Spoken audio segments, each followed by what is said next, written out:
How much does that mean to the team to be able to play in front of a crowd like that? I mean, it means the world, especially the guys that's been here 3, 4, 5, 6 years. It means the world, and to see that, get better each and every year, and like everybody says, actually, make the home field advantage a home field advantage, and just the support and everything that's happened this season is, it's outstanding. Chad. No, you're not an emotional guy, but have you given any thought to this being the last go around at Bobby Dodd Stadium for you personally? Not much. I'm more focused on Pittsburgh right now. Will you then at any point, like after the game or anything? Right after the season, but right now I'm just kind of focused on doing my job and doing the best I can and communicating and executing at a high level. But I haven't necessarily thought about it or sat down and just looked back at everything. Try to enjoy and be present in the moment. Haynes, to that point about being present, I know this is not a time of reflection for you guys, but Coach Key has sung your praises, not just the player, but the person you are throughout this season, talked about your value to the team and this university.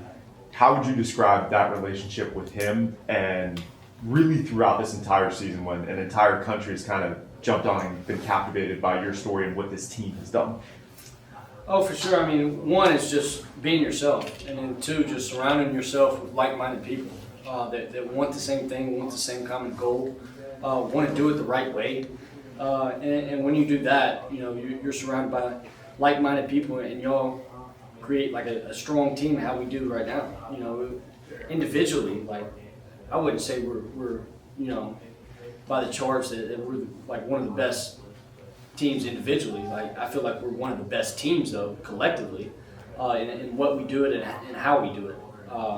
And that's just kind of like the big thing that I've always kind of wrapped my mind around it, and just kind of how I live right, how I've lived life is just be yourself and surround yourself with like-minded people.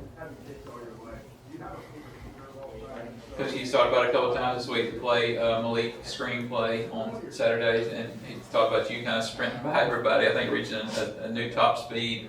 Talk about that play, kind of what was going through your mind when you saw Malik break it and then get to the end zone. Well, I throw it, he breaks it. And at first, I'm jogging down there, got my hands up, and then I see like the safety or the corner start hauling tail, and I'm like, he might get him. League's carrying his cold weather, ball slicks. I'm about to, try to go down there just in case something happens. And I just start running as fast as I can just to try to be in a good position and put myself in the best position possible, because if something bad does happen, I was going to be in a good position to be able to still control the ball and try to recover it if anything were to happen. But, Malik did a good job of protecting it and getting it in the end zone. No, sir. Yesterday, Coach Key kind of talked about your leadership a little bit. He said players respond to you. So I just want to ask what do you say? How do you just get this team to respond when you speak or you're dealing with adversity? Just what do you say to just kind of pick these guys up? Well, one, trying to make practice as hard as possible, whether it's pushing the tempo, expecting certain things from them at a certain, high level.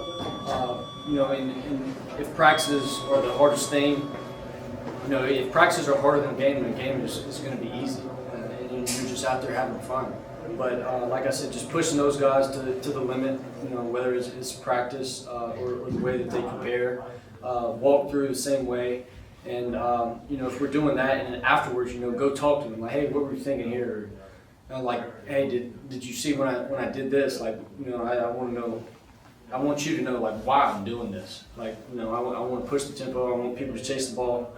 If we do that, like I said, we're going to be in a good position to, make explosive plays, get them in the end zone, because now we're getting those home run blocks. Now we're stuff like that, and just the executing at a high level. Just if you strain yourself mentally and physically during practice, that's what's going to happen in the game. You practice how you play. What do you see from Pitt's front four? Very explosive, very good. They get off the ball. They're penetrators. They try to get upfield, cause a lot of havoc. They fly to the ball. They're going to try to stop the run as well. play physical, handsy, and just a really good defensive football team right now. I haven't watched much on offense, but defensively they're really good, and it's one of the best defenses that we've seen so far. You guys have had this constant approach. No game's bigger than the next. Every single week is important. Coach was in here yesterday. He said this is a championship game for you guys, a play-in type game. It's one of the biggest ones for this program in a while. How do you balance the stakes of this game with the approach that you guys have taken week in and week out and sort of embracing what this game means? Key told us, earlier in the week, double down, whether it's preparation, recovery, watching film, stuff like that. But at the same time, we play every game like it's a championship game. And because we did that, now we're in this position. So let's keep riding what we've been doing. What got us here was, playing and preparing like it's a championship game every game. And that's what it is. And now, we're blessed with this opportunity to, like we said, play as a championship game. We win. If we win this, we're going to be in the ACC championship. So we're blessed with this opportunity, but that just goes to show with how we prepared this whole season and how we treated every game and every opportunity. How much do you feel you've changed, grown, improved since you first got here way back in 2023? Oh, it's night and day. From coming from A&M, and it's not even just mechanically, but mentally and the way that you lead and push people and stuff like that.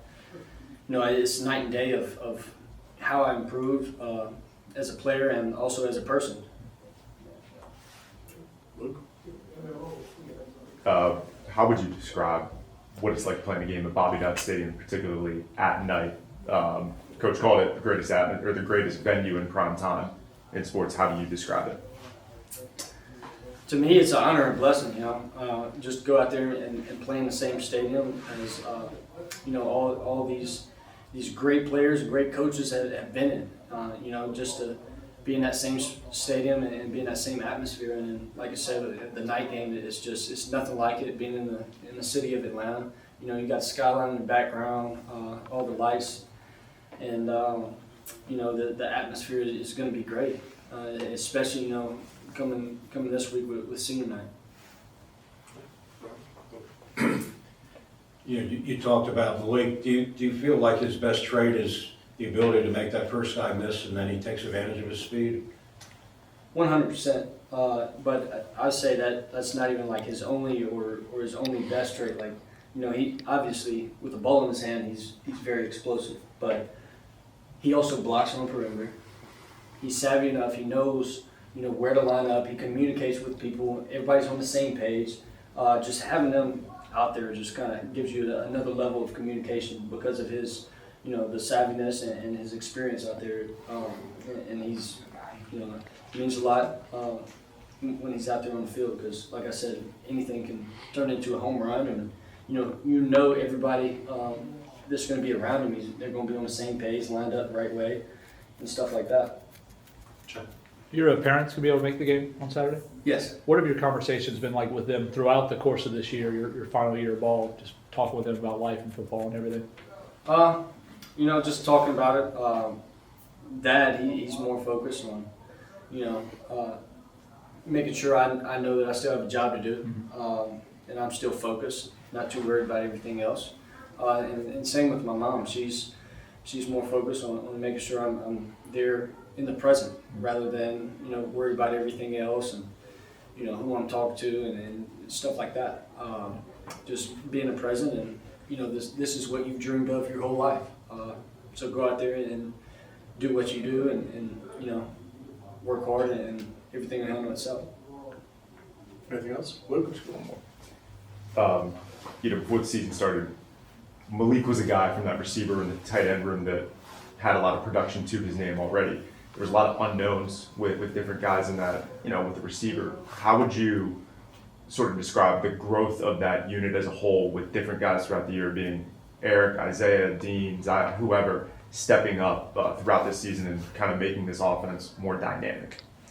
Oh, for sure, and they've done a really good job each and every week developing, getting better, getting better with the ball not even in their hand, blocking on the perimeter. And that's what kind of helps these guys even be more explosive, when they're helping each other out, protecting each other on the perimeter. And then, obviously if you're going to work your butt off and block, you're going to get that rock too.